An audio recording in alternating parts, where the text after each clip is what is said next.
Hey y'all, welcome to this tutorial. I'll be teaching you everything you need to know to build a successful Magic deck. So I'll start by teaching you the basic process of deck building. I'll show you the tools you'll use in deck building, so like where to find cards, where to keep your deck lists and analyze them and all that. And then I'll explain the considerations about your deck, specific cards, and combos that you'll be thinking about throughout the process.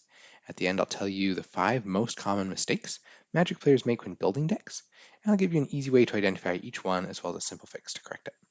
At the end, I'll link to a video where I take you with me as I build a deck from just an idea to a finished deck. And so you'll see in real time as I'm evaluating things, and I'll explain my thought processes along the way. Now, as a note, I am not receiving any sponsorships, but links will be in the description for all the website resources I mentioned, as well as links to videos of deck lists that I reference. All right, so just the general deck building process, you start with generally an idea or a theme or something. And I'll even show you how to find new ideas for decks. Yeah, you start with something, maybe a combo, maybe a specific card, and you search for stuff to go in that theme or work with the combo, whatnot. So you're generally going to just get a lot of cards. I call it like a brainstorm search, and then you're going to synthesize the deck. So you're going to trim down stuff. You'll see a lot of cards that are maybe good, but then when you get in the deck, it might not be so good. And we'll go over, how to evaluate how the deck is turning out, what the deck needs, what it doesn't need, as well as how to evaluate specific cards if it's really good enough to put in your deck or not. Then you'll fill in gaps and shore up weaknesses that you see in your deck, and you'll play test it. And I'll show you how to do that as well. So you'll play test it several times and tweak it as you go. Then once you're satisfied with it, you'll build it in paper or whatever online platform you're playing it on.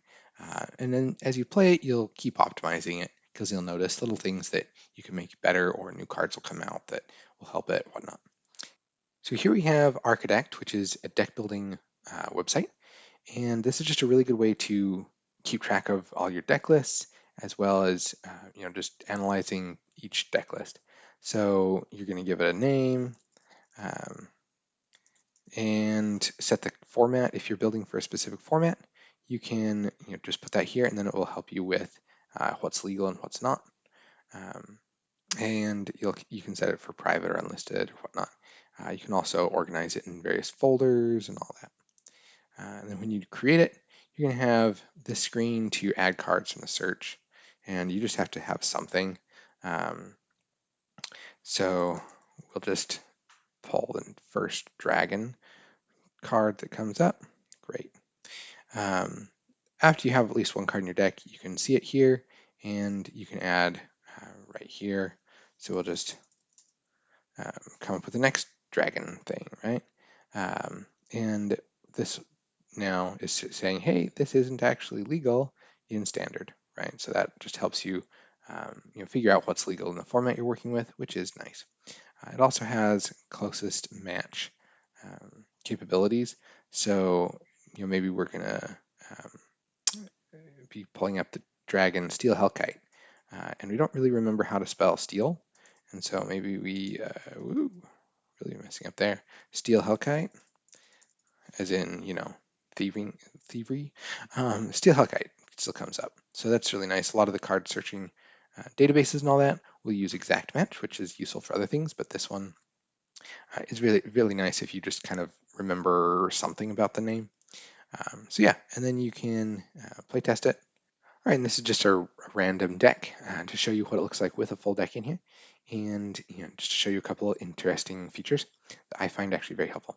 So one thing you can do is you can click on the specific card and change the custom CMC, that's convert mana cost or mana value. Okay, so now it'll show up as mana value of 2, which is this adventure. If I'm planning on mostly casting it for the adventure, that could be useful. So then my mana curve is more representative of what I plan on doing with it, because now here it is, right there. All right. Then another cool feature is you can optimize printings, and this will use whatever price source you gave it right here. So you can just set this to whatever you want, and then optimize printings, and just get the cheapest versions. If there's one you're like, I don't like that frame or whatever, then you can just uncheck it. Okay, but that is a pretty good way to quickly get a fairly accurate price on the deck based on wherever you're actually planning on getting the cards from. Okay, and then also you can change the view and show like categories, whatnot, and these are editable. So you could say, hey, that's actually going to be removal, and just drag it over there. Now, that doesn't actually make sense for this one, but that's fine. Okay. Then the playtester is actually what I think sets Archidekt apart by the most. It's significantly better than like Moxfield or anything like that, in my opinion. Now, let's just get a halfway decent hand here. Sure. Okay. And then as you play, you actually you can drag stuff around and draw cards, obviously, but you can also do certain actions like look at the top part of your library, look at the bottom part of your library, mill cards, stuff like that, and it all feels much more like actually playing it than some of the other playtesters I've seen. Okay, so just tons of different options to do whatever the cards are telling you to do. All right, and that's basically Archidekt. So next one here is Scryfall, and basically this is where you'll find just most of your cards by just searching for various things. So you could search for dragons that have an ability, something to do with card. Okay, so it says card and dragon. You could choose different colors, the specific mana cost, or just like a mana value. So you could say mana value greater than 4. That's generally not an issue for dragons. Most of them cost a lot. You can also have it be format specific or even specific sets. There's a lot. You can also, this one is very nice for me when I'm building like my budget deck lists because you can just say, hey, I don't want anything more than $1 or whatever your cap is, right? There are a lot more options if you wanted to dive into it. You can use the syntax to just put all kinds of parameters on here. So anyways, here there are 94 cards that are dragons with mana value greater than 4, and they say card on them somewhere, right? And you can use this to just find whatever you're looking for your deck. It's very, very helpful. And one nice thing is that if you click on a specific card, it will show you, various other printings and whatnot where it's legal, and also show you rulings from Wizards of the Coast about the card, how the card works and whatnot. Okay, so super useful resource. Next one is ManaGathering. This is where I go to find all of my mana base stuff. So we have lands. So here just the dual lands. It's kind of their main page. But there's so many dual lands, and they can be a little harder to search for on something like Scryfall. So just having them all here is very convenient. You can look through and be like, oh, I like this one. Are there other ones that are like it? Yep. Okay, that's cool. So it's very nice with that. But you can also look at utility lands, for example, by color. Okay, so these will show you like white producing lands that have some cool abilities, and definitely this is a good way to round out a deck. Just looking through these and making sure you have the best set of lands possible for your deck. Helps a lot with not having problems with drawing too many lands if your lands do cool stuff, right? So lots of options here for stuff you can use. Next up, we have MTGDecks.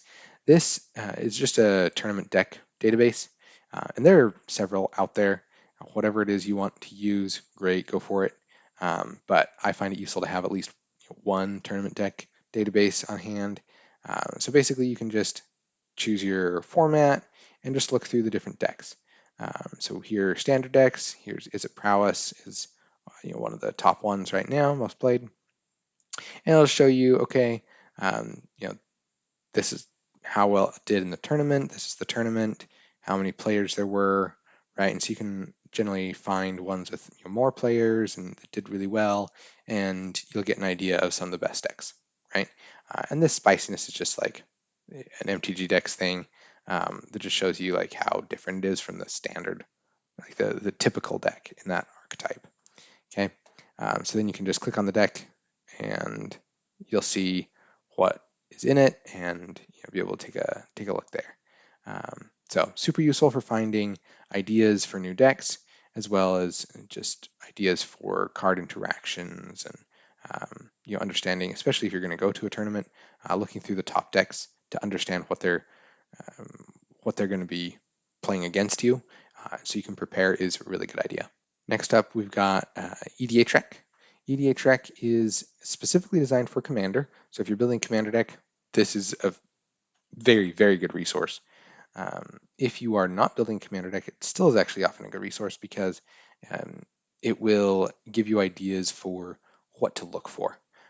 So for example, if you're building a deck based around flickering, so having one of your creatures or other permanents get exiled and then come back to the battlefield, you could look at a creature like this on EDHREC, and Commander is built around 100 card decks, singletons, so only one of each card, but they're all built around a commander. So each one has a commander that they always have access to. So basically, they're going to build a deck around its abilities.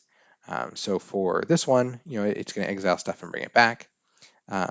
So all of the cards in here are going to somehow interact with that.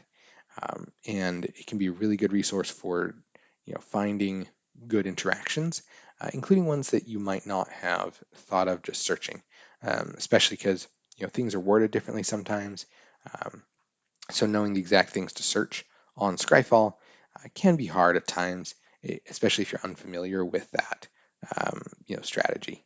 So this can be really good. It'll just go through tons of different cards that can interact well, right? And I've actually found tons of things on EDHREC for 60 card decks. All right, so now let's transition to the deck consideration. So what you're going to be thinking about as you're evaluating your deck and figuring out what you want to keep, what you want to go looking for, that kind of idea. So first thing, you want to have a game plan. It doesn't have to be super detailed, but a general idea of what you're doing can be very helpful. And sometimes a more detailed plan can even just give you a bit more guidance and help you figure out things very specifically on a card basis. Uh, it definitely will morph as you go through the deck building process, though. So just have a general idea, and you'll just be thinking about, okay, what's my game plan as you're going through. So have the game plan, have some different ideas about how you're going to accomplish it, or some backup plans um, as you're going through. But everything has to work together. Okay, that's a very important thing for a deck. Um, One really good exercise is just to think through the first few turns of the game.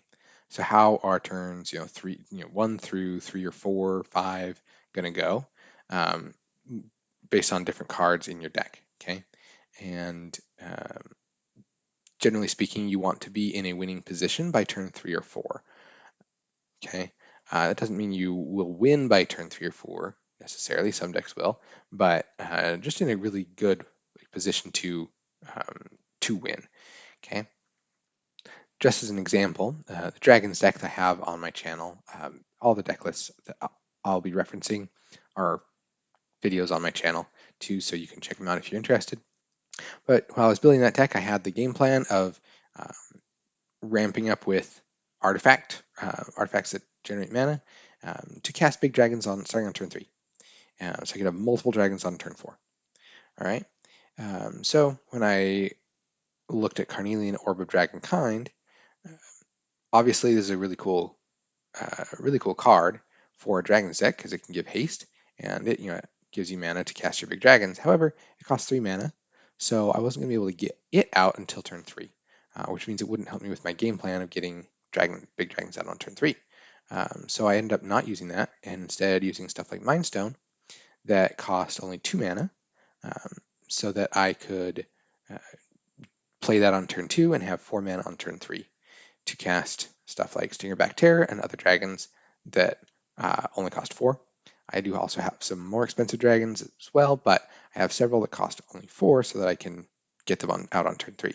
Also, Stingerback Terror is kind of a backup to that game plan because of its plot ability. So you can pay 3 mana and exile it and then cast it for free on a later turn. And that is just a really nice backup for that game plan because maybe someone destroys my artifact or whatnot, right? Another really important consideration as you're going through your deck is consistency. Higher consistency generally leads to a more fulfilling gameplay, okay? Because you're having a glass cannon deck that occasionally does really awesome things and sometimes just doesn't. It can be fun occasionally, but when your deck doesn't really do what you would design it to do too many times in a row, it can be very discouraging. Okay, so you don't have to sacrifice epicness for consistency. You can have super epic, very consistent decks, especially using the next few principles that I'll go over. Okay, so one is how many of a card or effect should you have? All right, and that is definitely a good question to keep in mind. And it's kind of a science and an art, but here's some basic rules to get you started. Okay, so in a typical game of 2-player 60-card Magic, it takes about 4 to 6 turns. Okay, at least until the game is more or less decided. Um, and obviously, there are plenty that go longer, but oftentimes 4 to 6 turns. Okay, so without card draw or card selection, you'll start with 7 cards, and you'll only see about 3 to 7 more cards from your deck. All right, which is not actually a lot of your deck. So you want plenty of cards, plenty of each card that you actually want to see. So for an individual card basis, you're going to want to have just one of a card. If you want to see it occasionally, but you don't need it very often, you don't need it in every game even, and it's not useful in multiples. Okay, or you have a way to find it if you need it. It's like a way to search for it, but you don't really want to draw it very often, and you only ever need one. Okay. That comes up occasionally, especially like I said, for something you can search for. Okay, you want like generally 2 to 3 copies of something you want to see often, but you don't need it every game, and you don't need more than one. Okay, or you have a way to find it, and you want to have backup copies, or just draw it sometimes. 4 copies is going to be what you put in of a lot of cards. Just you want it as often as you can, right? Basically, there's no reason why you wouldn't want to draw multiples. Okay, and then there's also like how many of an effect do you want in your deck? So an effect could be similar cards or ways to find those cards. All that would be counted as cards that are that effect, have that effect. So this is definitely very important for like key cards in your deck. Having multiples, having more than just 4 can be very important because even if you have 4 copies of a card, you're still not going to see it every game, right? So having redundancy is very important. So when counting up like how many cards count towards an effect, search effects count as 1. So if you have 4 copies of a creature and then 4 copies of a card that lets you search for that creature, that's 8 copies of that effect. Okay, anything lets you draw or somehow look at the top cards of your library and decide what you want counts as less than 1. It's scaled by how many cards you're accessing, right? So if you're drawing 5 cards, that's going to be pretty good chance of finding a specific card compared to just looking at one card or drawing one card. Okay. So generally you'll want to have like 1 to 7 copies of something you don't need every game, but it's really good when it shows up. Okay. You'll generally want to have like 8 to 12 copies of something you need every game, and you don't necessarily need more than one, but multiples are good. Okay. So like I said, key cards you're kind of building around, you're going to want to have 8 to 12 copies of that kind of an effect. All right. And you'll want to have like 13 to 20 plus copies of something you want to be doing multiple times throughout every game, right? So for example, the cycling combo deck that I have, basically it is a combo designed to cycle through cards for free, and so it can just cycle through tons and tons of cards. Cycling is discarding a card to draw a card, so you can just do that a lot in this deck. So I have Drana Stinger to convert that into damage to an opponent, right? Because it says whenever you cycle another card, it deals damage to each opponent, 1 damage to each opponent. Cool. But I can only have 4 copies of it, so I have 4 copies of Magmakin Artillerist as well. right? And this says whenever you discard one or more cards, which cycling involves discarding a card, this creature deals that much damage to each opponent. So perfect. Whenever you cycle a card, you're going to deal 1 damage to each opponent. Perfect. So that is, that's my 8 copies right there. And since the deck can cycle a decent amount, you can dig through your deck a little bit, then finding those cards is pretty easy. Okay.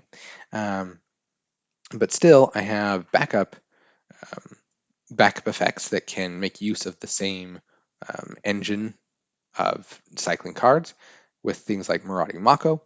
Then I actually have another creature that does the exact same thing that says that whenever you discard or cycle cards, you put + encounters on it, right?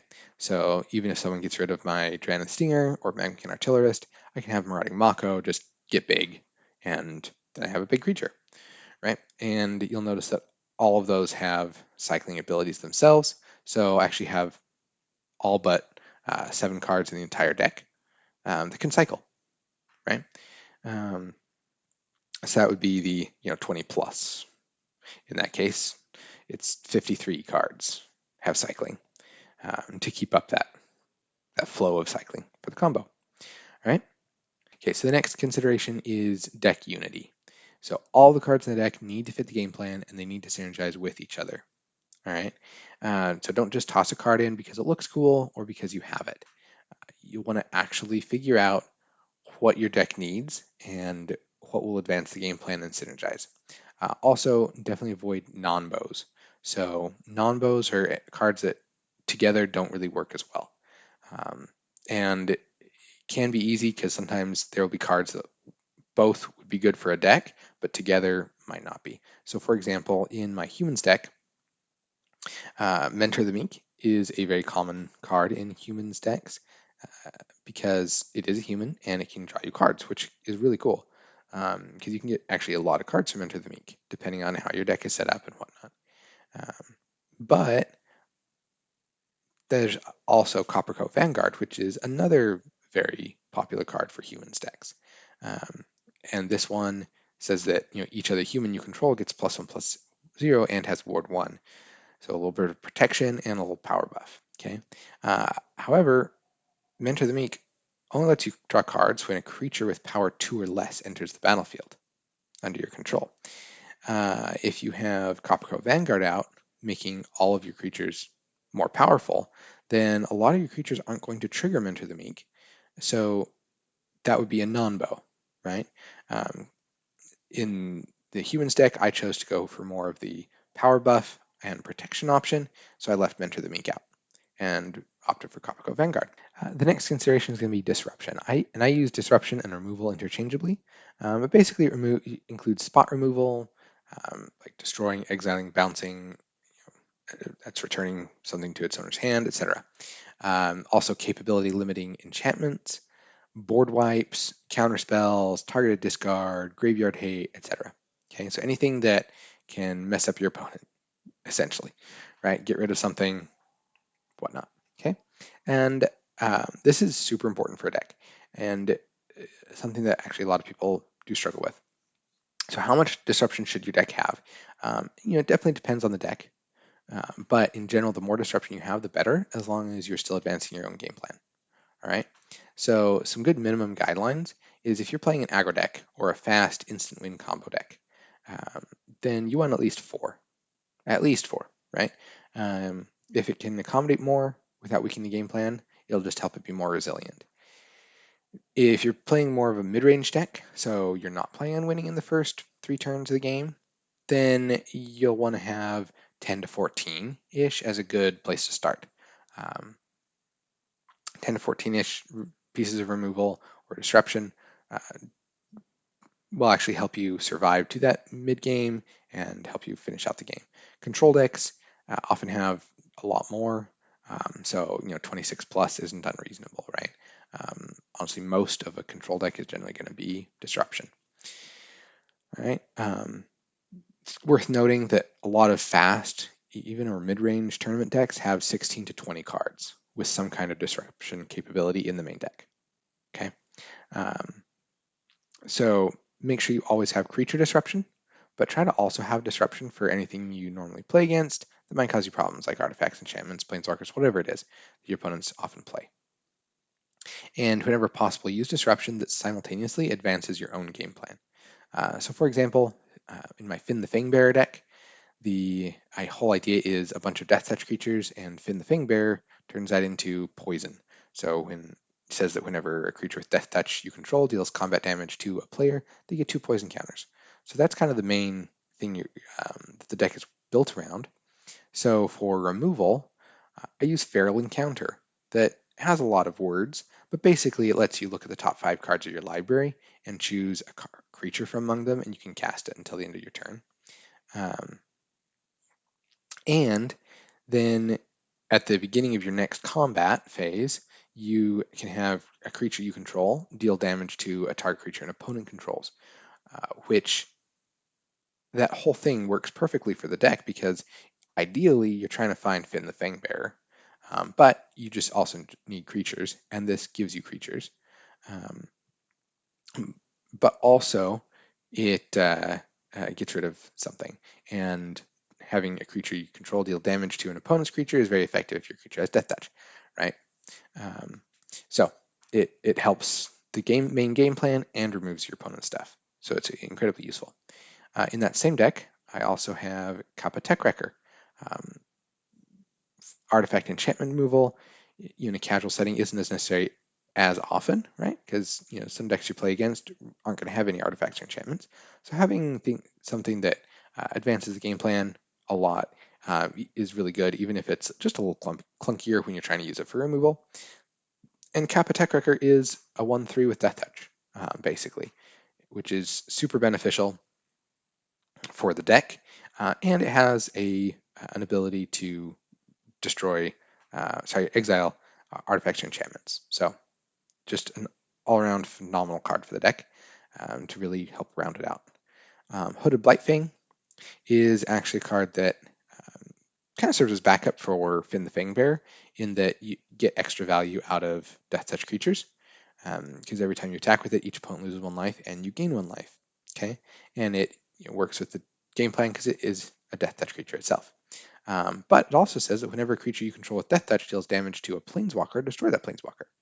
Right? So this is serving as kind of backup for the main game plan, also furthering the main game plan, and it has disruption with some planeswalker removal, and also just gaining life. Gaining life is almost like countering your opponent's damage, right? So a little bit of life gain can actually kind of serve as a bit of pseudo disruption. So the next one is going to be card advantage. So card advantage is a super important principle. Basically, if you have access to more cards than your opponent, then you have a better chance of winning.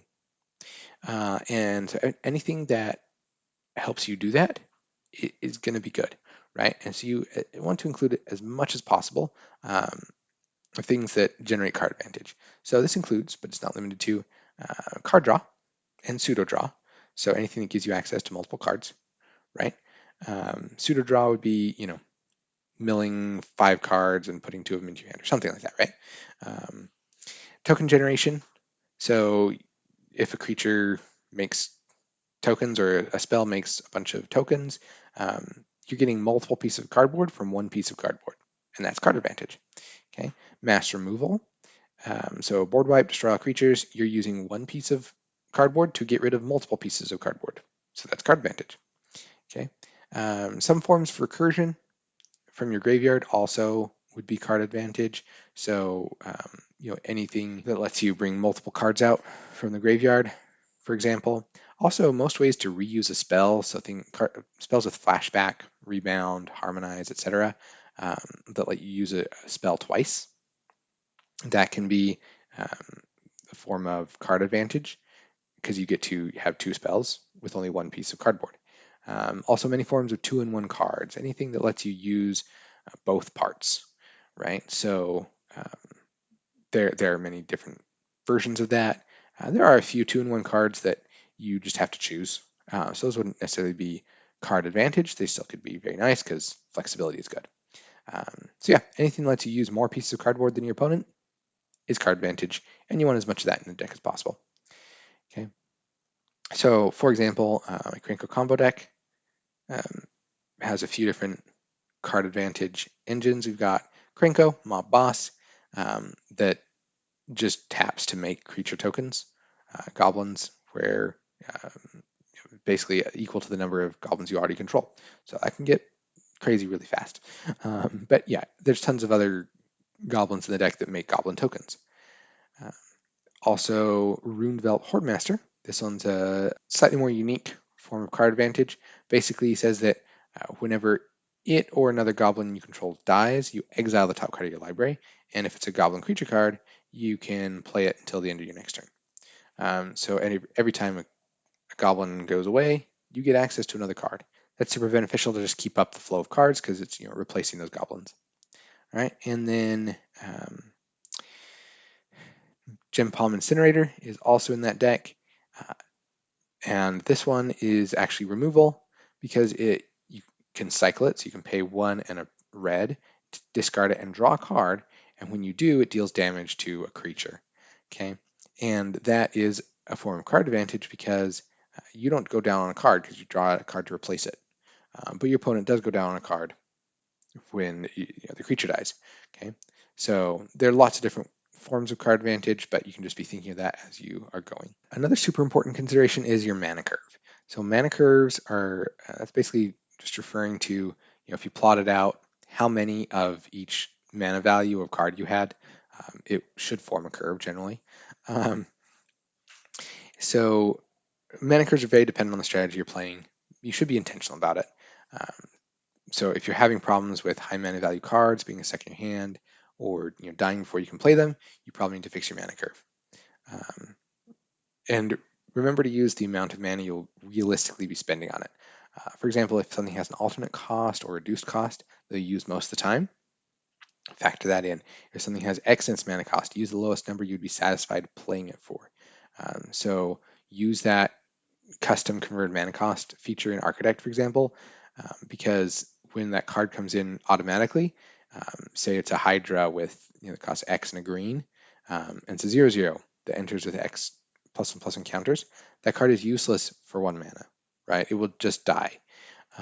So figure out how much mana you would realistically be satisfied playing it for, and then put that number in. And keep in mind the low end of the mana curve is actually the most important. So oftentimes when we are thinking about deck ideas, whatnot, cool cards, oftentimes they're expensive, right? In terms of mana. And so we might have a tendency to kind of put too many cards in the high mana value, stuff like 4, 5, 6 or more mana value zone, and that will make your deck very top heavy and make it so you can't really play stuff. So stuff from like 1 to 3 mana is going to actually form the core of your deck in almost every case. Okay, so just keep that in mind. So for most strategies, you will want almost all of your cards to require 3 mana or less. Okay, and I would recommend watching some of my deck list videos for examples of decks with different mana curves, because you'll see a different mana curve basically on every single deck, though a lot of them are fairly similar. So humans, humans deck list has a nice basic mana curve. It's a pretty good default if you're just making a deck. And most of my deck lists have a mana curve a lot like that, though several are a little lower. So the peak is going to be about 3. Or sometimes as low as 2 or 1, honestly, for more specific decks, deck strategies. Okay, and then I also recommend watching Chandra Flameshaper as a deck that has just a very unique mana curve with high mana value cards supported by mana ramp, and just kind of a unique game plan and how that affects the mana curve. All right, the mana base is another huge consideration. Don't skimp on lands. Okay, you can't do anything without mana, generally speaking, in Magic. Okay, so you should generally have 22 to 25 lands in your deck. Okay, the specific strategies can lead to more or less. Because remember, if you don't have lands, you can't do anything, and the game isn't fun. Okay, so one thing to keep in mind is use the modal double-faced card lands or utility lands to mitigate the potential problems from drawing too many lands, because that is a problem. Okay, if you just draw lands, sure, yeah, you're not gonna be able to do much either. But that can be mitigated greatly by just using like double-sided lands, so you have a spell on the other side, or utility lands. And make sure you have enough of each color of mana. Okay, so this is important if you're building like a multicolor deck. And a simple rule of thumb would be just 12 plus sources if you need the color before the end of the game, and 16 plus sources if you need it on turn 1. Okay, so all of your 1-drops, whatever colors they use, you need 16 plus sources. Okay, and you'll need more if you have cards that require more than one of that color. So like 1 blue, you'd need even more sources of blue to be able to cast that reliably.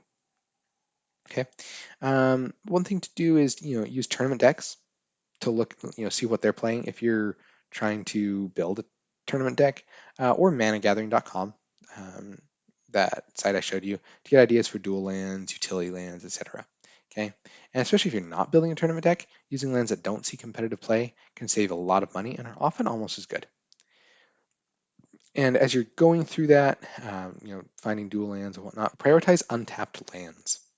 Okay, that is actually pretty important because you want to be able to play stuff on time. Okay, and if you have all your lands coming into play tapped, you'll be playing a turn behind essentially. Okay, and that can make a big difference. Though you can often run 2 to 4 tapped lands without running into any issues. Even in the aggro deck, you can have a few tapped lands without running into issues, depending on the deck. But definitely, if you're playing a mid-range deck, 4 tapped lands, you're not necessarily even going to notice. Okay, and you can run more and still have a good deck, but definitely, especially if you're running more than 4 tapped lands, find lands that synergize with your deck. Okay, and even the 4 tapped lands should synergize with your deck if possible. Okay, there are creature lands or utility dual lands that can really help out, and it can be very, very good. If you do use mana ramp, so anything that taps for mana, like creatures, artifacts, or stuff that finds more lands, puts them on the battlefield, that kind of idea. Think about how much other value you will get from it and how easy it is for your opponent to remove it. Okay, and factor that into your game plan. So, for example, creatures, creatures that tap for mana, they're easy to remove, but they provide more value on their own in general because they can attack and block.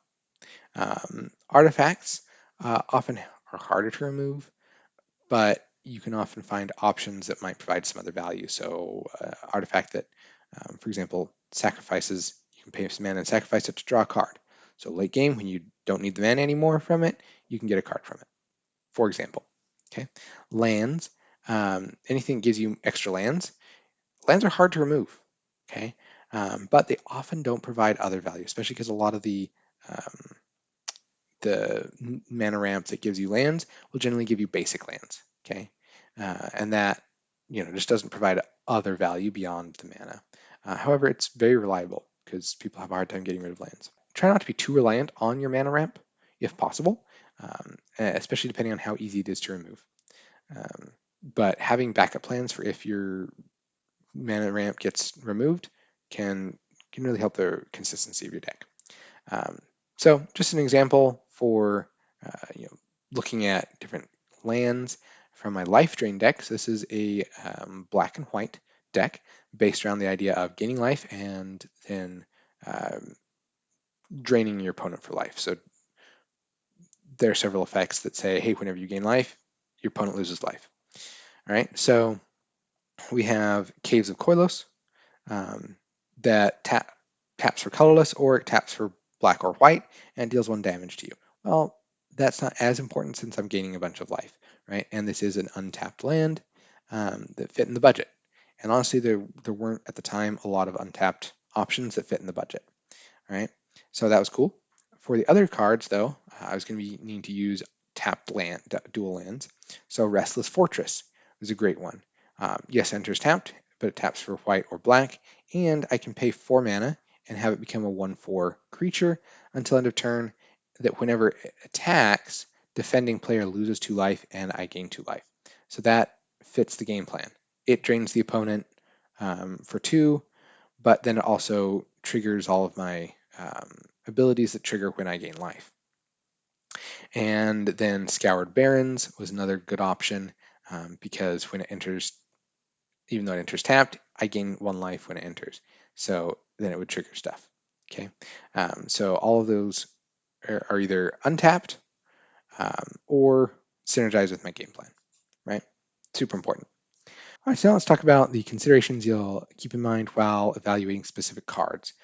All right, so big one is what's the floor and ceiling of the card. So the floor is the least value you might get out of the card, and the ceiling is the most value you might get out of the card. So the ceiling is, when you think about cards, honestly, especially really cool cards, you often think about the ceiling. It's like, wow, they could do so much, blah, blah, blah. Like, especially if I have this and this and this, it could just win the game.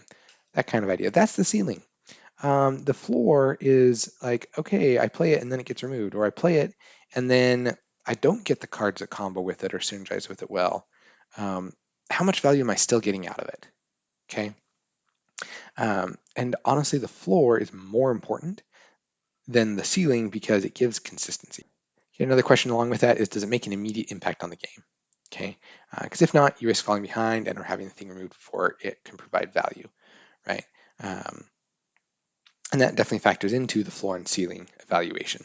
Okay, another one is, does it help me if I'm behind? Okay, so if you are behind in the game, things are not going well, does it help you get back in the game? If not, then you probably don't want too many of them in your deck. Okay, so there are certain cards that are only beneficial if your deck is already doing well, and those can be good for certain strategies, but you don't really want to need very many of them in your deck. Okay, so for example, an enchantment that pumps all your creatures, gives +1/+1 or whatever to all your creatures, might not be as good as another creature that does the same kind of boost, right? Since the creature can itself attack and block. If someone board wipes you, that enchantment isn't going to do a whole lot to play the next turn. However, if someone board wipes you and you can play another creature, that's going to be much better. Okay, another question is, does it advance the game plan? Okay, so yes, it could be really cool on its own, but does it advance the game plan? Does it synergize with the rest of the deck? If it's just doing its own thing, instead of synergizing, it might be better to find something else that does synergize. So, for example, in my green Stompy deck, this is a deck I've had for years, and I used to play Yorvo, Lord of Garenbrig. It enters with 4+1/+1 counters on it, so it starts out as a 4/4, but then it gets bigger. So you pay 3 mana, get a 4/4, and it gets bigger whenever another green creature enters the battlefield. I was like, wow, that's so awesome. However, it doesn't have any evasion, so the floor is kind of low because it can just get removed, obviously, but even if it doesn't get removed, it can just get chump blocked and not get any damage through. Okay, so yes, the ceiling is very high because it can get huge, but in practice, it actually often didn't do anything. So I changed it out for Old Growth Troll, and I've had significantly better results because this card does not have as high a ceiling. It doesn't grow. It will always just be a 4/4. However, it does have trample, which means that it can't get chump blocked very well. So it's still getting damage through even with that. And if it dies, then it comes back as an enchantment that enchants one of your forests, lets it tap for extra mana, and you can sacrifice the forest and obviously the enchantment that it becomes to make a creature token that's a 4/4 with trample. Okay, so actually a super effective card because even if your opponent gets rid of it, killing it or whatever, then it still provides value. So much higher floor, even though it has a lower ceiling, and because of that, I've gotten way better results from it. Okay. Okay, so next up, some things to think about with combos. Combos are pretty popular for some people. Other people hate combos. Yeah, it's a mixed bag, right? But one thing to keep in mind is it can be a spectrum from all in to extra way to win, right? So Sometimes a deck is just all about that combo. Other decks, it's just another way to win if it comes up, right? And everything in between is possible, right? So as you're building a deck, you can be thinking about that. Okay, how all in am I going to be on this combo? Um, and sometimes you'll make different decisions about that based on what your goals are with the deck and also just how it feels like the deck would be most effective. Okay, and one thing to keep in mind is, are the combo pieces good by themselves? Generally, the best combos are ones where the individual combo pieces are actually good on their own. Okay, those are also good ones to use for the extra way to win kind of game plan, where you just have a good normal deck, and then, oh, hey, look, there's a combo right there. Okay, and those, like I said, a lot of tournament decks that are combo based are based on combos where the pieces are actually very good on their own. You can also think about, would the deck be better with other cards instead of the combo?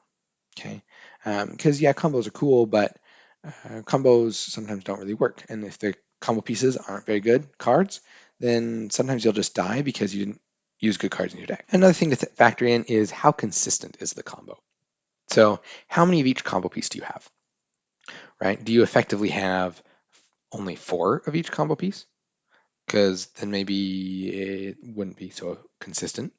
If you can effectively have 8 or 12 of each combo piece, that can be a fairly consistent combo. Right? So ways to search for the combo pieces or just other things with similar effects, right? Can help you get that count up. Also, how easy is it to disrupt? So if you're talking about, oh, I need to have at least one of each of these 5 different creatures, well, that's probably just never going to happen, right? But that's why most combos are based around like one creature and an artifact, or 2 different creatures, or things like that you can kind of effectively get together. But just keep in mind, especially creatures can get removed, often at instant speed. So having synergistic backup plans is very important, and just making sure your combo is resilient if you wanted to go for it. Okay, and I do recommend watching some of my decklist videos for examples of different levels of combos. So, for example, Charbelcher combo, that's one that's all in. There's really no other way to win. Technically, it could, but only technically. It's really not going to win without the combo. The Krenko combo deck is, like a classic Go Wide Goblin deck that's fully capable of winning just a normal game, but it is tuned to have an explosive combo win, right? Where it can swing with like 50 to 100 goblins. Um, Green Stompy deck is actually just a big creatures stompy, stompy, stompy kind of deck. However, there is a simple combo built into it that can win out of nowhere without any combat damage, which I've definitely used many times. And so yeah, those just give you an idea of how to implement combos on different levels. All right, so then basically after you get the deck together, you're going to iterate. So you're going to play test it. You're going to do that several times, okay? And be realistic about what your opponent might be doing, right? Gold fishing is not actually a super effective thing if you're just pretending like your opponent doesn't exist. So you need to say, oh yeah, this creature got removed. This creature got removed. Especially if your deck can still do well if the first 2 to 3 plays get disrupted. Then your deck can be pretty resilient. And as you're doing that, note cards you're not excited to draw or just don't end up casting, because those might be ones that you want to take out, right? And then you just keep tweaking it. After you have a pretty solid deck list, then it's time to play it. So just build it. Local game stores or trading, it's good for individual paper cards if they have them. In the US, tcgplayer.com seems to be a really good place for getting paper cards for an entire deck on a budget. Getting individual cards, maybe not so much. But entire decks, yes, just based on shipping costs and whatnot. Cardkingdom.com is really good for getting individual cards or entire decks. Costs a little bit more, but the experience is a lot cleaner. And you can generally get everything pretty quickly too. And then I do recommend sleeving your cards. Just a side note, Dragon Shield brand sleeves are the best. Cheap sleeves can get the job done pretty well too, though. So if Dragon Shield sleeves are a little bit more money than you want to spend on them, get some cheap sleeves, sleeve up your cards, it'll protect them. Okay. And double sleeving, I feel like is worth it for expensive cards or expensive sleeves even, if you get really fancy sleeves, or just to optimize the shuffling experience. I think it's fantastic. As you keep up on new cards coming out, you'll find cards to put in, or just as you play with other people, you'll see like, oh wow, that card would be good, and ton of fun. So just keep optimizing your deck and keep having fun. Now it's time for the 5 most common mistakes that I've seen Magic players make while building decks. So coming in at number 5, we have not enough land. So you frequently have bad luck with drawing too few lands and or have to mulligan frequently because of not enough lands in your opening hand. Okay, but the fix for that is just play more lands. Just put more lands in. So if the most expensive card in your deck costs 3 mana or less, try putting 22 lands in. If it costs 4 to 6 mana, try putting 24 lands and or some more mana ramp. If it costs 7 or more, if the most expensive card costs 7 mana or more, try putting 22 lands and at least 8 mana ramp cards. Okay. Um, and you also might need to look at your mana curve, especially if you have some of those more expensive cards. Number 4, lack of deck unity. Okay, so maybe you put cards in your deck just because they looked cool, even though they don't really synergize, or maybe you're noticing you often lose the game, even though you played those cool cards, or you don't play them when you draw them because they aren't the best play. Just the fix for that one is just pull those cards out. And if they're really cool, set them aside and build a deck around them later. And then find something that synergizes the deck you're currently working on. Number 3, lack of consistency. So maybe you only have 1 or 2 of a really cool card in your deck that you're building your deck around. Or maybe you frequently have bad luck drawing what you need. So you find yourself saying things like, well, it would have worked if I'd just drawn whatever it is. Or when I do get my insert super cool card here, it works really well. Fix for that one is just to have redundancy. Have at least 8 to 12 cards that do whatever it is you wish you could do more often, because you will draw them if you have that many. And then refine from there. Number 2, too high of a mana curve. Okay, so like I said, a lot of us will see those really expensive cards and be like, wow, that's really cool. That's super epic. And it should be for 5 or 6 or 7 mana. Okay, but don't have too many of them in your deck. Okay, so high value cards, end up stuck in your hand, and you either win without them or you die without ever being able to cast them, which honestly happens probably more often. Or you say things like, if I'd just been able to play this, I might have won. Okay, so those are kind of symptoms of having too high of a mana curve. So the simple fix for that one is just take them out and replace them with lower mana value cards that help you in the first 2 to 3 turns of the game. Okay, if you do want high mana value cards, like 6, 7 mana value cards, you really should build your deck to support them, generally including plenty of mana ramp. The biggest one, number 1, the one I see almost every Magic player make who's just building decks, is not enough removal or not enough disruption. One of the symptoms of this is you feel like your opponents are playing broken cards, or there's nothing you can do to stop your opponent's decks, right? Well, their cards are just too powerful, too good. That's silly. Okay, yeah. Generally speaking, you can fix that by just having at least 8 pieces of disruption, including at least 4 that you can deal with whatever you run into problems with the most. Honestly, more disruption would probably be better. Okay, and once you feel how amazing it is to have disruption, it'll be easier for you to put more in. And that's it. That's how to build a deck. Make sure to check out this video where I go through this whole process with you, so you can see this in practice. I'll be doing more of those as well. So look forward to seeing you in the next video. Have a great day and happy deck building. Ciao.